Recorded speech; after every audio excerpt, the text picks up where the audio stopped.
A recession is a period of economic decline characterized by the reduction in gross domestic product, employment, and trade over a sustained period, typically 2 consecutive quarters in the economy. Now, what does that mean? It basically means that a recession is a period of time in business where people stop spending money or slow spending money for one reason or another. And this is not something that occurs for like one particular person or one particular business or whatever. That's not what a recession is. A recession is across the board, and it can be, across the entire nation or across the entire world. Recessions happen in time, and we've had probably 11 of them since the Great Depression, and they usually last anywhere from 8 months to 2-3 years, just depending on what part of the economy is affected and how it requires items to recover from that. The housing recession, which is the one that we saw, the last one, was kind of big because the housing is a big sector, and it's a situation that you can't just kind of work your way through. The dot-com bubble was a lot smaller of a recession because it was a recession that started in one sector and was able to recover from the other sectors. Recessions affect your business, and there's ways that you can protect your business and even thrive during a recession. Now, nobody can tell you exactly when or how a recession is going to start. There are some signs of a recession. A decrease in consumer spending is a huge sign of a recession, and usually that comes, you'll know it before they know it, kind of situation. The news reports it after the fact, so it's a quarter after it, but you as a small business will feel it long before they do. There's usually a reduction in business investment, and you could probably also see this on the smaller side, even when the banks will start pulling back on loans and things like that, or giving out credit cards, something like that, and that can affect your business. There may be an interest rate increase, and the reason that the government does that is that they're trying to slow the amount of borrowing and spending. If they make it more expensive for you to borrow money, then obviously you won't borrow as much and you won't spend as much, and it kind of reduces the amount of debt that's out there. Inflation is a huge indicator of a recession. Usually when the prices go up, it can be a cause of the recession, because obviously people stop spending because things are so expensive, but it can also be an effect of it, less spending, so businesses try to recover. So what they do is they raise their prices, and such is inflation, higher prices. International trade can also be a sign. A slowing of international trade can be a sign of recession. The problem is that we have all of these signs right now. Everything is super inflated. We're having, a war, which is causing international trade to slow or stop, or not even be allowed in some cases. Consumers are starting to purchase less, obviously, because the prices have gone up. So there's tons of reasons and tons of signs and tons of things out there that show us that a recession is coming. Again, I can't tell you when or where or how, but I can promise you, one, it will come, and two, it's going to be sooner than later. The last recession we had, 2008. Now, we had a dip for the COVID, but then we had this huge run after 2008 of the longest time without a recession. COVID hit, and we had that V recovery. It wasn't a true recession because there was money dumped on everybody, and basically they spent their way out of it. So the underlying problems still were there, and now they've been exasperated by the fact that there was all this money out there, and now that's going away. It's time to pay the piper. So you're in a situation now where your business can see a recession coming.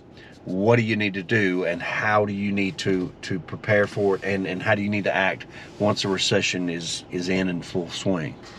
All right, if there's a way that you can diversify your business, now's the time to do it. Everybody has, said this in the past. You need to diversify. You need to add more things. I'm not talking about adding tents to inflatable rentals or something like that. The problem that you're having is that your rentals will be more event rentals, and you're really marketing to the same customer, even though it may be different events. So that's not going to help you as much. Now, it will help in some instances, because obviously a tent rental for a wedding is different than a bounce house rental for a birthday party or something like that. But the problem that you're going to run into is that once the dollars dry up for events or slow down for events, the first thing is going to go are going to be the expensive items, or the items that like the tents or something like that. It's not going to help you as much. If a wedding can find a venue that can be all encompassing and cheaper, that's what they're going to do, and they're going to avoid something like a tent or something like that. On the opposite side of that, if an event is going on, they're probably going to cut a lot of the special attractions in there first to try to maintain the cost of the event. Event really requires somewhere to be first, and then all the other things are secondary. So that will come. If you don't have a relationship with event planners or event areas already, you probably need to forge that ASAP. Getting in touch with event planners and letting them know that you have a service, and maybe even offering them a referral fee or something like that, so that they can make money off of you, is just going to broaden your reach out there and get you into more events, things like that. You need to kind of be careful. The only downfall that I see this is that a lot of those companies are going to be hurting too, and if you put too much faith into what they're doing, or too much time and effort, if you guarantee too much for them, what's going to happen is it's going to wind up hurting you on your side of the business and help them on theirs. So make sure that it's an equal and even keeled agreement, and that you're getting as much out of it as you're putting into it. Special deals and discounts have always been one of my kind of go-to ways of bringing in the customers. I think that you need to make sure that you understand where your baseline is the money that you're going to need to cover your costs. Don't ever discount below that, because giving stuff away, especially in a recession when you need the money more than anything, is going to hurt. So figure out what your lowest price can be. Add a little bit of cushion into that in case there's a problem, and you can discount a little bit down to that level. I want you all to know that I have a philosophy, and it's something that you guys probably need to adopt as well, and that is that equipment in your barn is not making you any money. Equipment in your warehouse, in your garage, is not making you any money. You need to make sure that you're getting your equipment out there. You got to make the dollars, so you can't get it out there for free, because it costs you to take it out. But find out what the minimum is to get that equipment out, and then get it out there and get it rented. Another thing is that you need to make sure that your discounts are attached to some kind of sale, or some kind of special event, or a special occasion like a holiday or something like that. If you start discounting units, these customers are going to come back in a year or two after we've recovered and we've gone beyond these kind of things, and they're going to demand that same discount or demand that same price. So make sure it's if it's a Easter deal or a 4th of July deal, make sure that's what you do. Outside of discounts, I like value more so than anything. If you can show your customer that you're building value in your rental, it will attract them to come more. And the way that you build value, obviously, is doing things like adding more time or adding add-ons at a reduced or a free price. We usually run a special where if you rent a bounce house, we'll give you a slide for a certain percentage off or something like that. Or if you do the 2, we do it for a certain amount of dollars. Creating the value within your business will attract those customers much quicker than just putting it out there and hoping that they're going to want your product or service. If you're doing a 4-hour party, think about swapping up to a full day party, at least for the the certain time or whatever, call it a extended party sale or whatever you want to do. So instead of doing 4 hours, you could do 8 hours, or however it works out.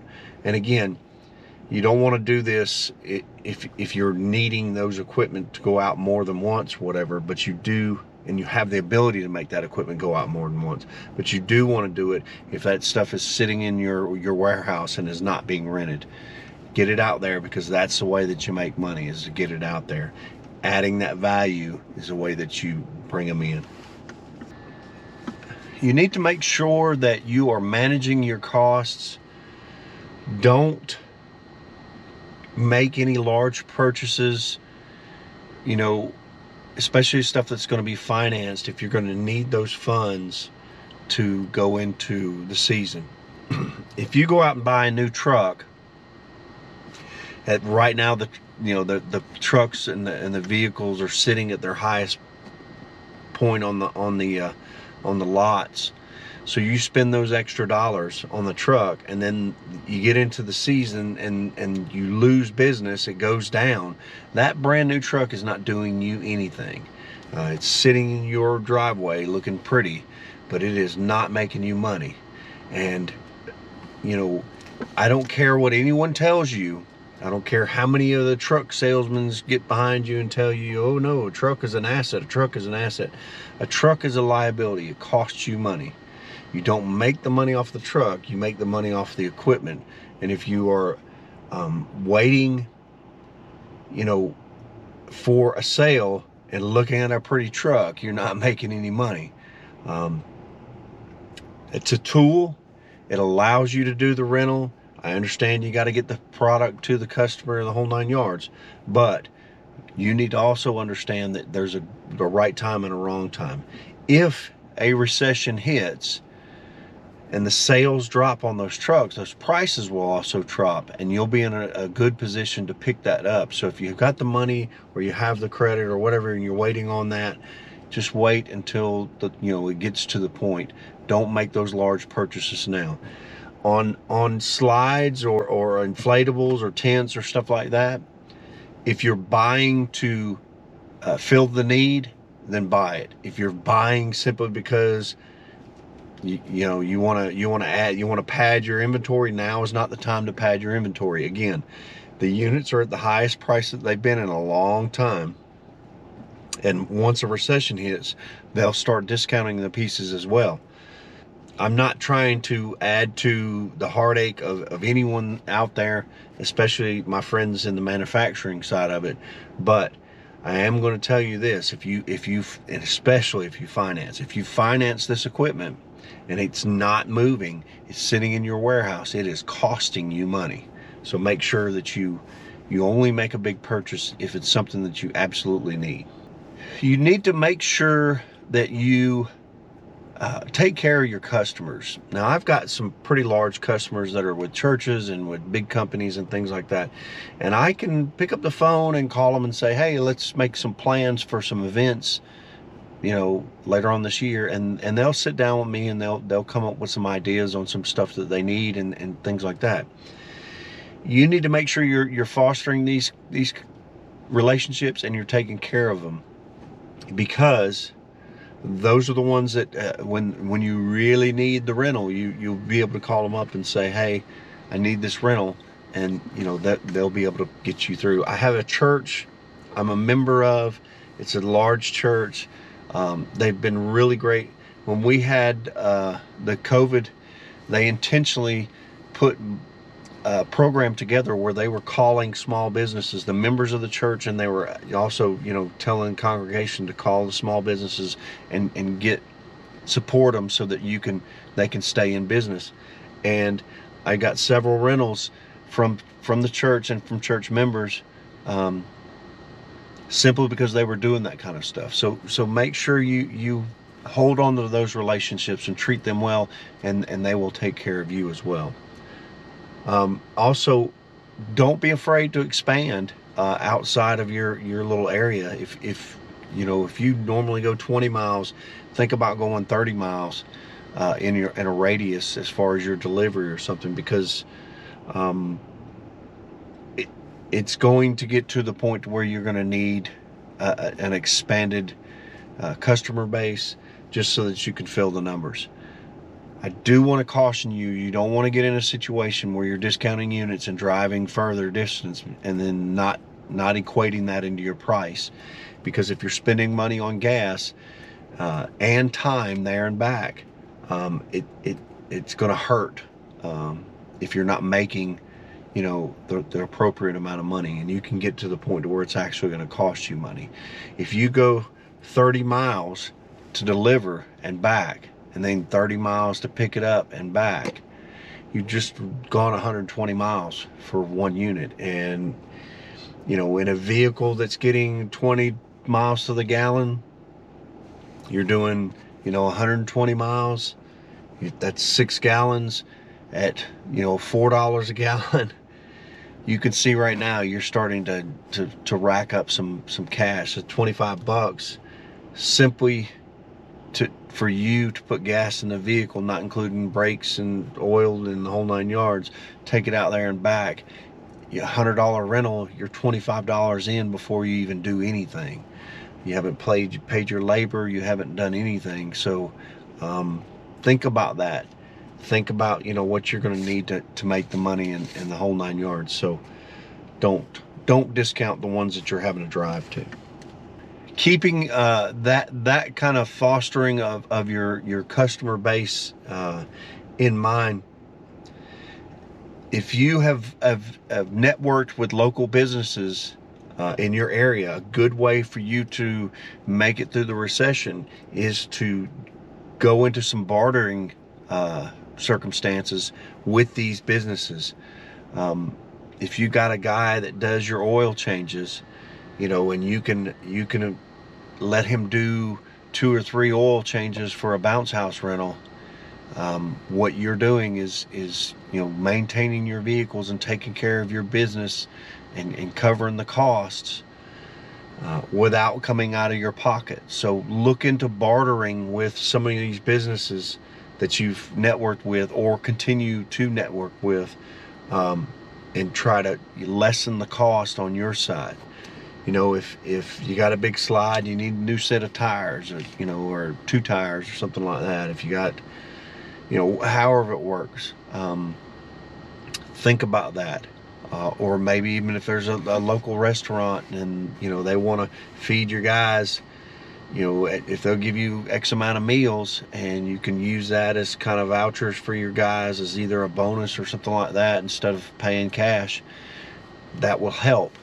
So think about bartering. Think about, getting into relationships with these businesses. Again, when you get your equipment out there, you're not only just renting it, you're also exposing it to other potential customers. So, for instance, if you do that at a mom and pop restaurant and they agree to give you 5 meals for a bounce house rental, and you do this bounce house rental either at the business or at their home, they invite people over, or someone sees it at the business and then they say they want to rent it. So There's value in getting it out there and bartering with it beyond just the dollar and cents changing hands. So keep that in mind. Probably your biggest tip that I can give you to survive in a recession is this: you need to pivot on your marketing and market to your customers as the cheaper alternative for entertaining. People are going to entertain. Doesn't matter if times are good or times are bad. They're going to entertain. Now, how are they going to entertain? That really depends. If you can show your customers that you are an alternative to a trip to Disney, or a trip somewhere else, hotel rooms and a trip to the beach, even a trip to the beach. If you spend a week at the beach and you've got hotel rooms and travel and the whole 9 yards, how much is that going to cost? I know for a fact that 3 days at Disney is $2,000. So, how many units could you rent for $2,000? If you show your customers that, hey, I can do this for you and you can entertain, here, you can do the staycation and save money, then you'll actually draw them in and create an opportunity for you to do more business. These kind of things, again, kind of will revolve around the fact that you're going to have to be a little bit flexible on this, and you're going to have to provide. And I did a customer last year who stayed at home instead of going on vacation, and every day during the week I brought him a different slide, and I discounted everything down because here was my logic in it. If I'm already going to pick the unit up and just replacing it with a unit, then the cost of delivery should be halved. So I took some of the money off of each one of those for that. And if it's multiple rentals during the week, obviously I'm not spending a whole lot of time or effort during week time events. My stuff is sitting in my warehouse during the week. Even during the summer, most of my stuff is weekend rental. So this particular customer wanted to do weekday rentals, so that was an opportunity for me to make extra money on that. I gave him a great deal and 5 rentals for 5 days, and by the 5th day he told me that he was wore out and it was the best vacation he ever had, and he never even left his driveway. So keep that in mind as well. You guys, probably the most important part of all of this is to remember that nothing is permanent. It's going to end. A recession is not something that's permanent. It's not going to stay forever. So you can work your way through it. You just got to find a way to do it.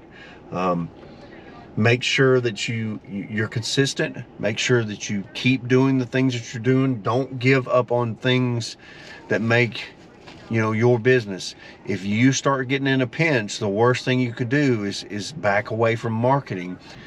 Turn it into a situation where you're letting your customers know that you are the discount value alternative to something else that they may be trying to do.